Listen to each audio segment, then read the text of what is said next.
Welcome everybody to the Rundown. I am your host, Dr. Sam Zehnder, physical therapist and fitness enthusiast and expert, maybe you would call me, but a little bit different setup here. If you've been watching the previous episodes, I'm here with a very special guest, my OG partner and the birthplace of my practice, actually being adjacent to his business, Coach Mitchel Klopp from CrossFit Woolly Mammoth. How's it going, everybody? Here we go. Thanks for having me.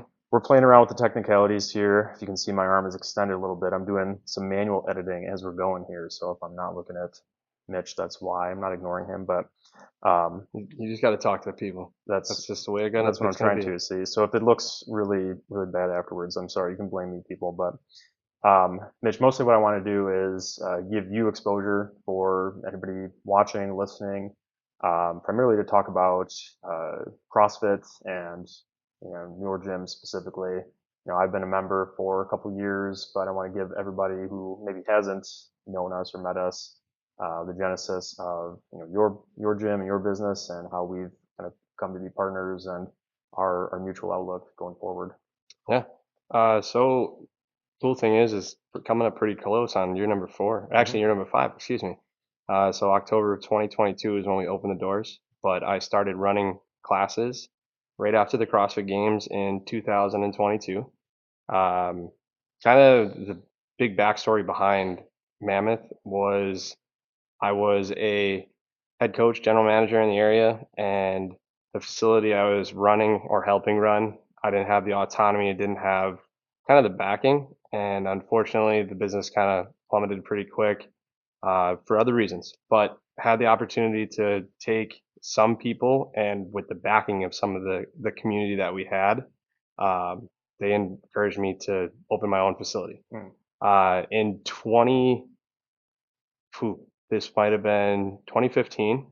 I had a HHP class. Shout out to Doc C at Concordia University. I think she's now retired, big time. Go Birds. Yeah. We had a budgeting portion to this class, and we had to make a health club in the area, and it had to be significant somewhat to Mequon. Obviously, with my background in art, originally wanted to be an art teacher. Throwback. Took the idea of something that'd be iconic. My favorite logo being the Brewers M&B. I was like, all right, that's kind of where I'm going to take the framework from my logo. Fast forwarding it back to 2022. But I took that same exact budgeting that I had from that class and the framework behind it, tweaked it a little bit based on the 10 years of experience that I had through CrossFit and general population work and in the strength conditioning field. And played around with it. And that took me into what I brought into Mequon here at Mammoth. So that's kind of the backstory. So taking the dark, turning it into the light, had a great time doing it, had an amazing community and backing. We're sitting a little over 70 members now. Back then in 2022, we only had 17. So 17 people is what allowed us to open the doors.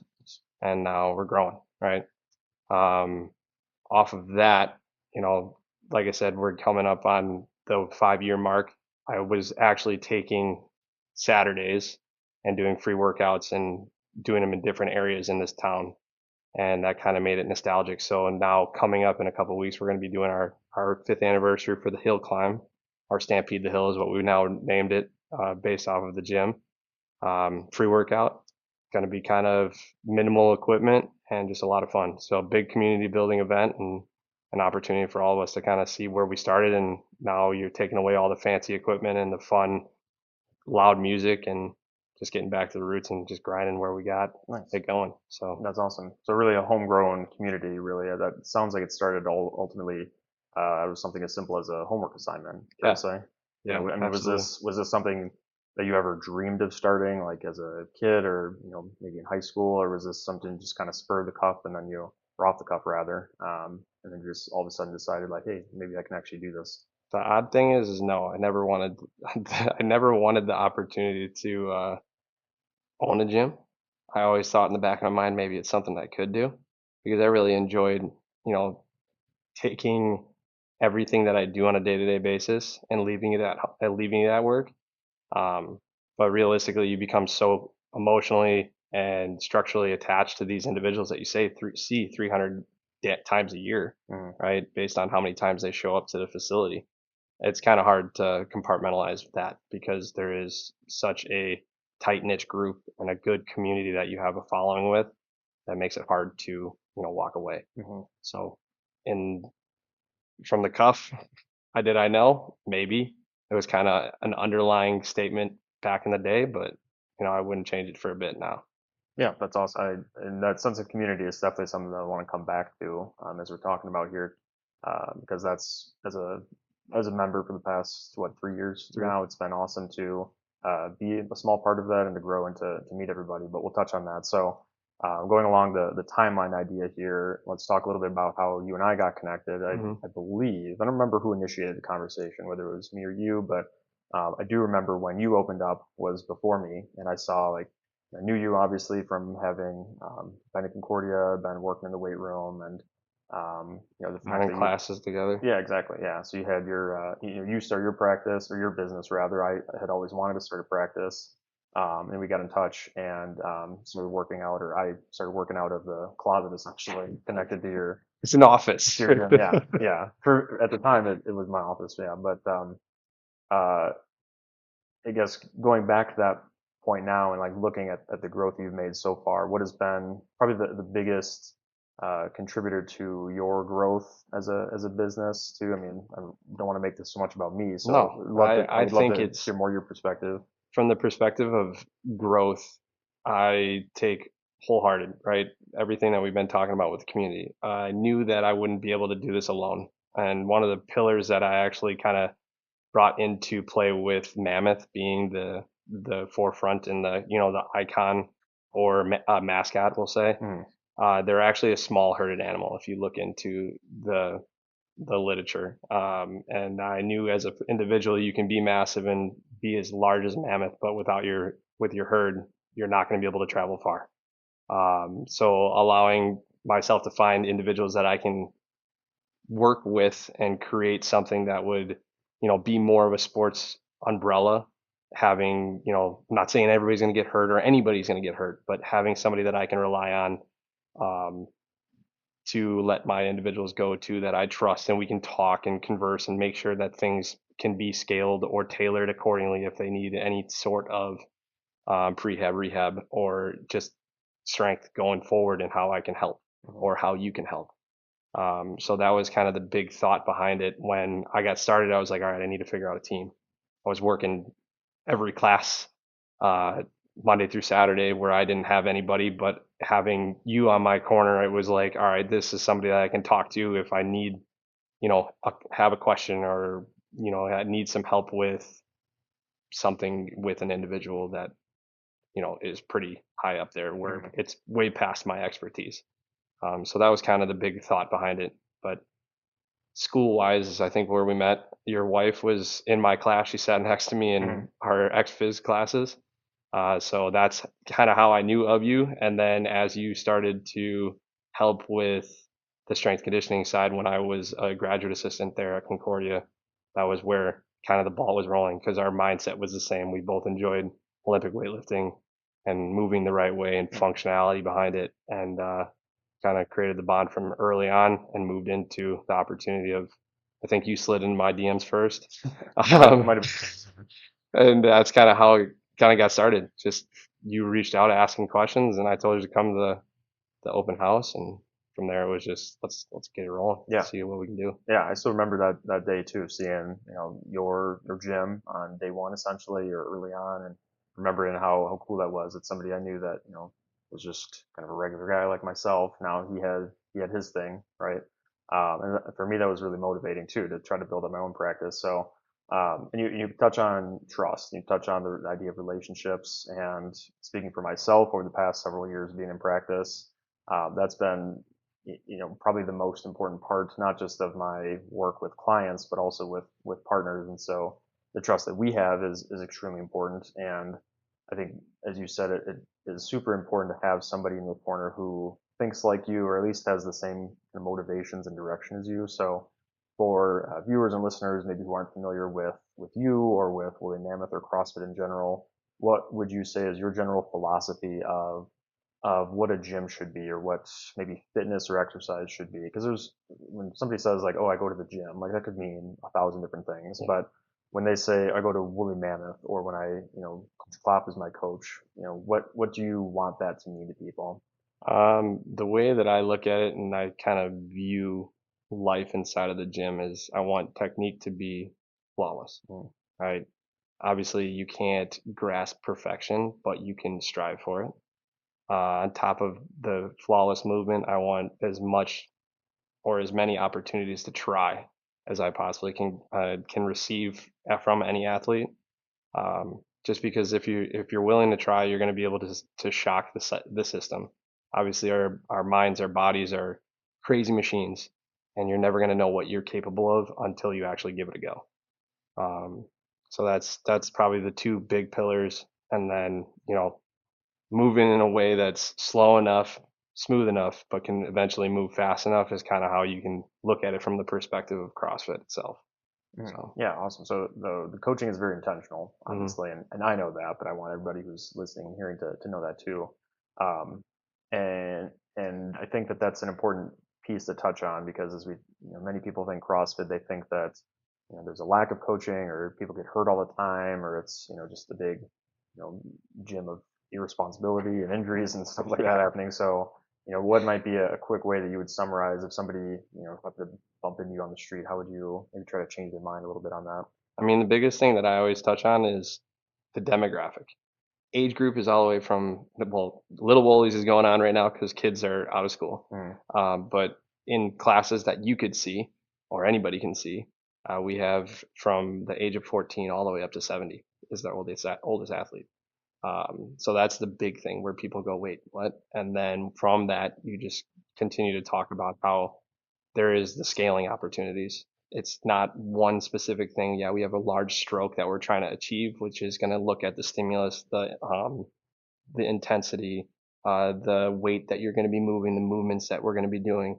But it might look different from me to you, as well as from you to Judy or Jeff or you know Steph or anybody from all walks of life, right? So everybody's always doing something that's on a broad stroke what we have for the board, or on the board, I should say, which is going to cater to all of our members, into the personalization of it where you can track your progress and see how you're moving, or when we get into the more intense and technical stuff, how we can scale it back accordingly based on injuries, previous injuries, current injuries, or not even anything, just capabilities at the time where they're just kind of starting out.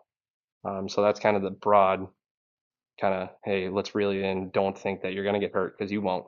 90% of the time, when people say that they're injured, they're getting hurt from outside the facility, right? yeah, that's So very true. that's the big thing and misconception is you're not going to get injured. There's always going to be eyes on you, and a trained eye is going to be more beneficial than you going to, say, a 24-hour access gym and just I'm going to do this. Hmm.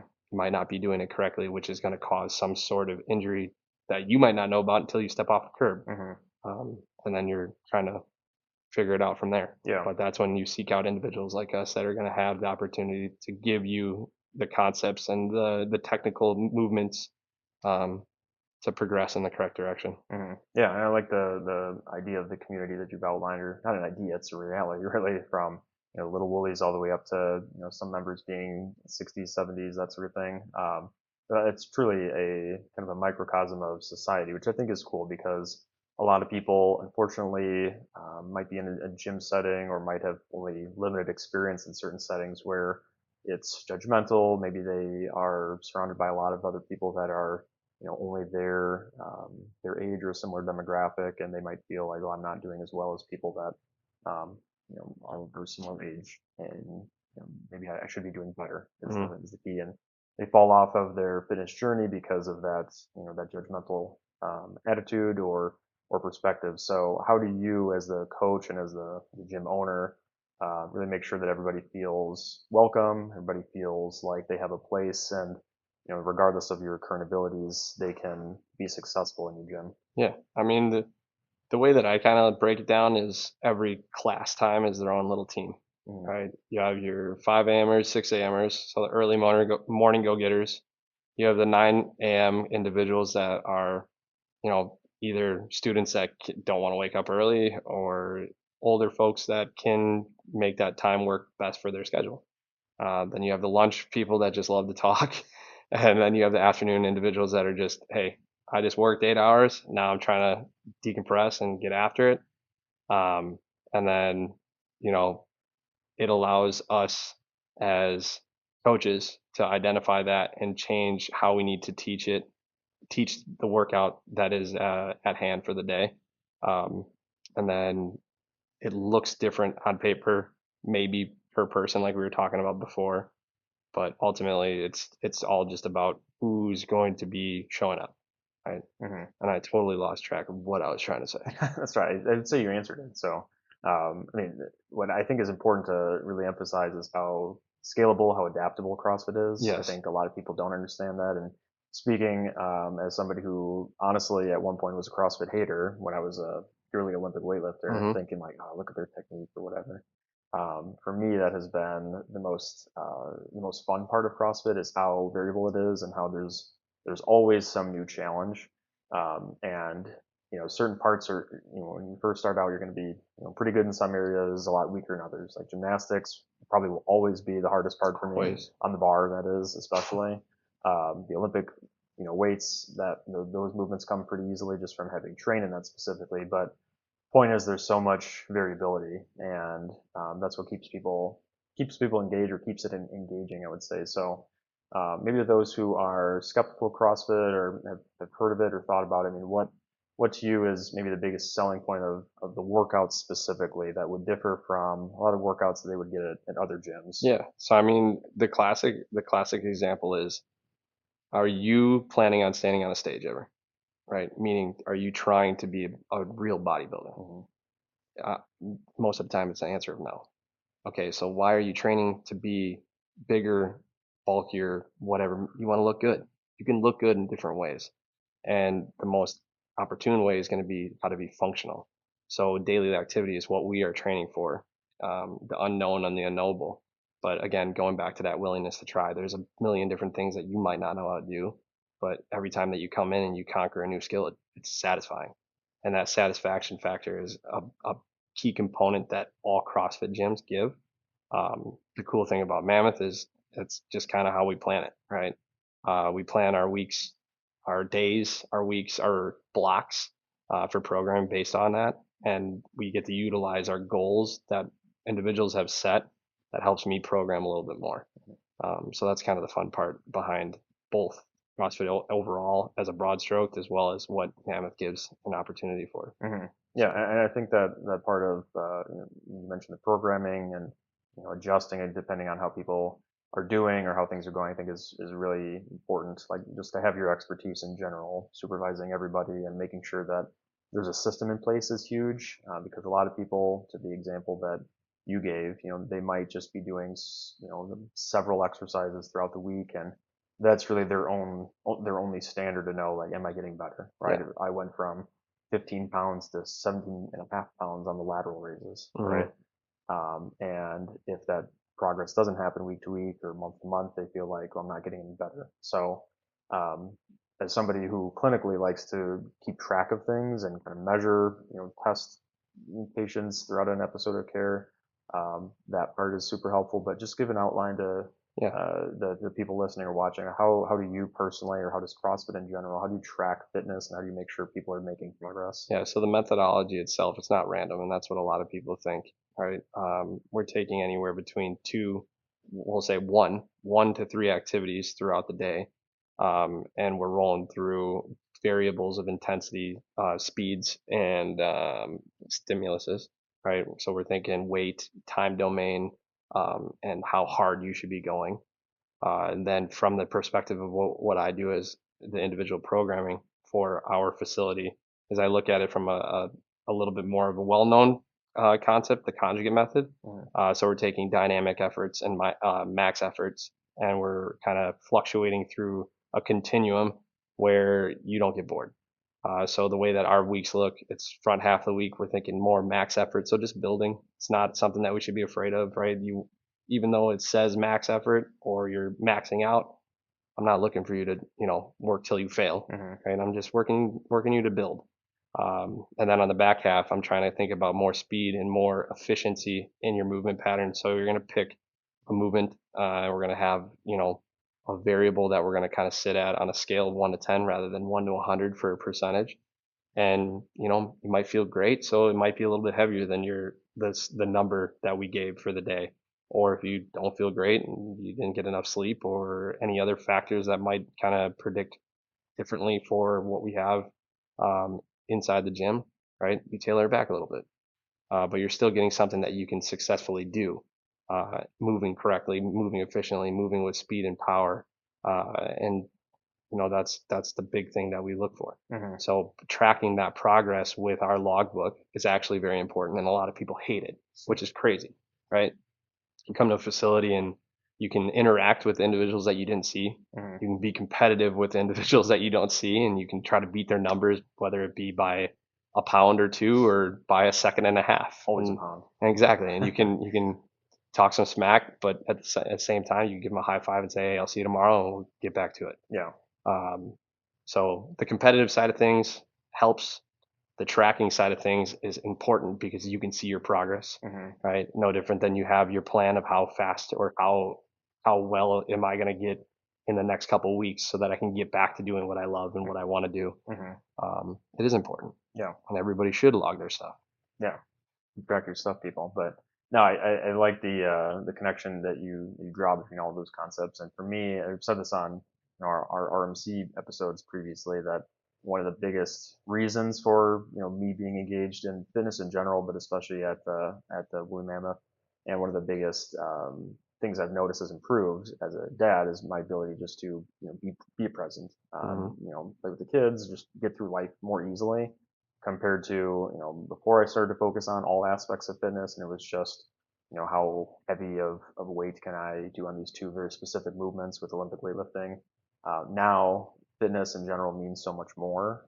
I'm doing what I'm doing not just for myself but for family and those that depend on me. So where do you feel like CrossFit fits in the spectrum of fitness for everybody? Because Yeah. obviously not everybody has done it. Maybe some people are on the fence about trying it ever, but do you feel like it's appropriate for everybody, or is there a specific trait that somebody should kind of analyze in themselves if they have that and that they'd be a good fit for Yeah. CrossFit?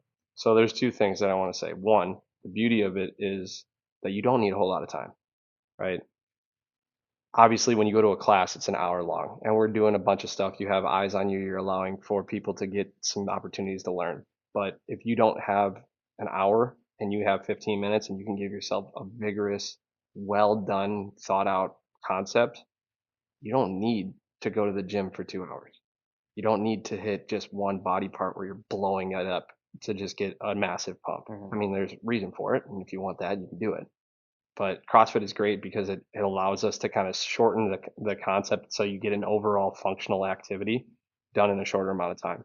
But from the standpoint of a class factor, if you want to learn more, that's when you go to those. And that's the important part is because you have all eyes on you teaching you and you get more bang for your buck, right? From the standpoint of how old, we'll use the age factor. My grandpa's 84 years old.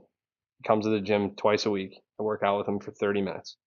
I do not do a warm up. Let me rephrase. I don't do your classic, hey, we're going to get your heart rate elevated. Then we're going to go into a specific behind, our goal for today is going to be able to squat. So a lower body day or an upper body day. I have him come in. We do uh, mobility as well as heart rate um, increasing, or I'm trying to get his heart rate to, increase. So that's our warm up. It's more concept for just movement overall. And then the way that I look at it is push and a pull, but with more grip strength, Mm-hmm. right? So in the short time that he's been doing this 2 times a week for the last 3, 4 months, he's been feeling much better. He's actually the individual that is pushing people around, being able to walk or golf 9 to 18 holes at 84 years old. and it's because of his fitness.